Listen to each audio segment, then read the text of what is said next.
நுவரெலியா மாவட்டத்தின் சிவில் சமூக அமைப்பினர் இணைந்து இந்த பேரணியை ஏற்பாடு செய்திருந்தனர்.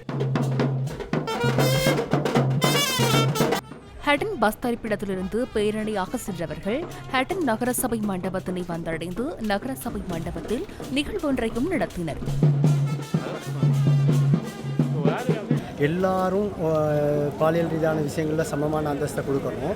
அதே நேரம் மலை மக்களுடைய அடிப்படை பிரச்சனை விஷயம் தீர்க்கப்படணும். இன்னைக்கான ஈவெண்ட் என்னன்னு சொன்னால், மலையகத்தில் இருக்கிற புயல் சமுதாயத்துக்கு ஒரு விடிவு வரணும், அவங்களுக்கும் எல்லா உரிமைகளும் கிடைக்கணும். அதுக்கான போராட்டம் தான் இன்னைக்கு நடந்துட்டு இருக்கு. எல்ஜிபிடி கம்யூனிட்டியில் டிரான்ஜெண்டர்ஸ்க்கு ரோட்டில் நடக்கிறது கூட பிரச்சனையாக தான் இருக்குது. பல பேர் கிண்டல் கேலி எல்லாத்துக்குமே ஆளாகி தான் நாங்கள் இந்த நிலைமைக்கு வர வேண்டியதாக இருக்குது. ஒருவேளை சாப்பாடு கூட சாப்பிட்றதுக்கு எனக்கு டைம் இருக்காது, வேலையும் கிடைக்காது. எங்களுக்கான உரிமைகள் எங்களுக்கு வேணும்னு சொல்லி நான் கேட்டேன்.